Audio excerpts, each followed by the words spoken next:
One of the great secrets in life to becoming successful, whether it's in a business, whether it's working with someone or for someone or in your personal life, and I learned this selling encyclopedias door to door in my early 20s, is be prepared in life for a lot of rejection.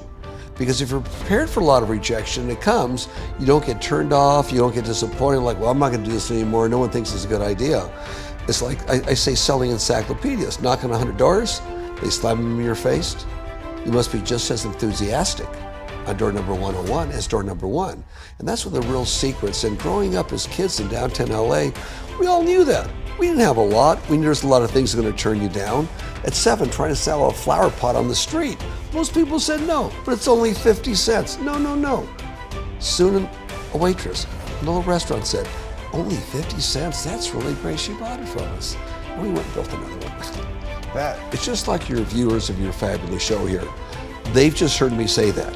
Now, if they write that on a piece of paper, be prepared for a lot of rejection. Whether it's in their personal life, that someone says, you're too old, you're too fat, you're too young, you're not gonna do anything other than yes. You got holes in your nose, you got things coming out your ears. Whatever is other than yes, this is wonderful, realize that's gonna happen in life.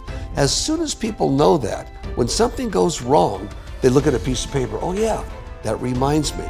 The other quote that I give people a lot, especially entrepreneurs, is any business you're in, whether it's a service or whether it's a product, or anybody you work with that has a product or a service, always make sure that your product or your service is of the highest quality you could ever make it, because you do not want to be in the selling business. You want to be in the reorder business. Granted, you've got to tell somebody what your idea is and how it's going to cure something they may need. But the quality has to be so good that after that they want to reorder it, or if it's a one-time item, tell friends about it.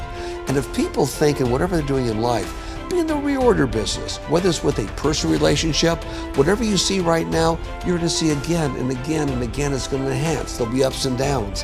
Here's my product. It's so darn good, you're going to use it. We started Paul Mitchell. We had no money, but we knew our product was so darn good that if we got in the hands of enough people, they're going to be reordering it because it was that quality. Average encyclopedia salesman lasted 3 days. I was at it for 3.5 years.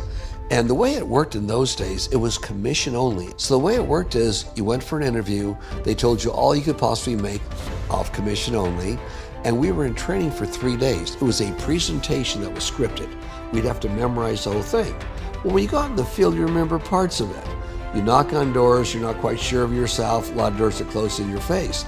But what happens, after a while, you start getting used to it, and you see what you can say or do that'll make it better.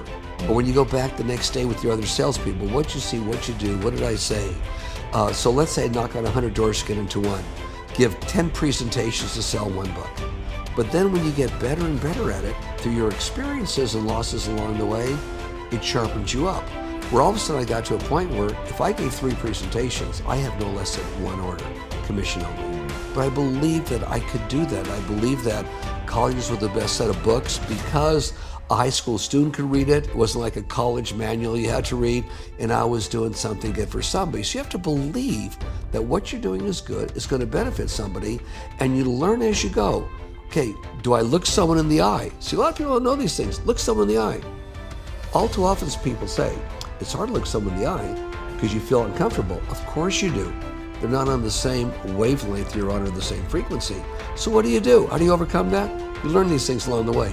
Smile's the most wonderful thing God gave us. And you don't smile when you first talk to somebody, you smile before you knock on their door. And if your day sucks, you fake it. Hi, how you doing? Because when you smile, everything changes. People change. Sometimes you don't know what the hell to do. You're just out there doing it, and you just kind of learn from your own experience or go with whatever your heart tells you to do. And if something goes wrong, you ask somebody, God, here's what I said, was that right? You just kind of improve yourself. But many times if you're there, you don't have an answer, go with your heart. Give an answer, just say, I really don't know, but I'm going to find out and I'm going to get back to you. What do I want to be doing, and how do I do that? Well, the first thing is you got to have an income, you got to have a job, and I just started getting it together, and things fell in place. Now, along the way, there were jobs I had where I was fired at those jobs for the dumbest reasons in the world. But each one I was fired from taught me something. There were 3 companies in the beauty industry I worked with. I was the vice president of 2 of them and the national manager of 1 of them. And each one of my divisions did very well while I was there. In one case, I was the trainer for the whole company, and they grew 50% and millions of dollars while I was there. Wow. Shortly after I started with $700, John Paul Mitchell Systems. 2 years later, something flashed in my mind. Wow, there is something called fate. There is something called your destiny. If you don't do it, be open, it could do it for you. Had I not worked for all 3 companies, it would have been impossible to start John Paul Mitchell Systems with $700 or any amount of money. Each company, I reflected, taught me a different thing. One about the beauty industry and distribution. The other one about making products or bringing top artists in. The other one about how to make these bottles, these products, where to get it. All 3 were stepping stones for me, and I never knew it. Goes back to what we were talking about, rejection. Be prepared for a lot of rejection.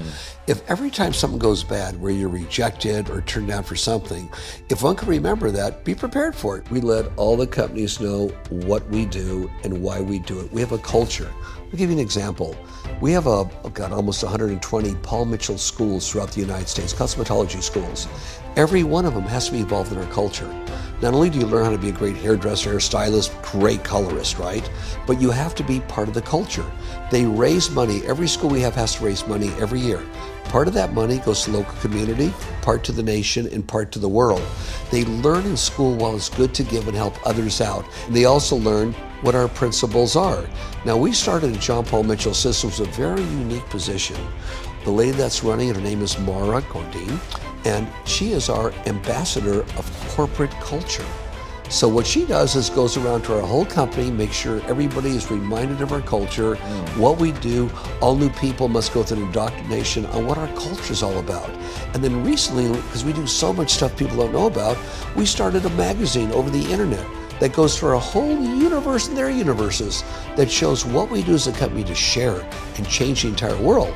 Well, everyone connected with us is part of that, whether it's buying a new Coast Guard cutter for the Sea Shepherd to protect whales in the open seas, whether it's taking care of 7,000 orphans in Africa whose parents have died of AIDS, whether it's redoing Appalachia, whether it's here in Los Angeles, Chrysalis, getting homeless back to work. They're all part of it. All the things we're doing in this country, so they all feel like they're part of it. Well, when you're part of something really big, and people take care of you and love you, and you know if something went wrong, you can immediately get a hold of the co-founder of the company, me, and talk to me directly. I live mainly in Austin, Texas, but if I'm traveling the world, which I do a lot, you get all my executive assistants and say, we want to talk to JP privately. If any time someone screws up, don't ever reprimand them in public. Always reprimand them behind closed doors, one-on-one, so nobody hears. If they hear it, they're going to be covert hostile to you. They'll stab you in the back every chance. It's the opposite for praise. If someone does something good, praise them loudly and in front of as many people as you can, even if it's one person. It makes them feel good and they were acknowledged in front of others. Little things like this helps keep that culture going.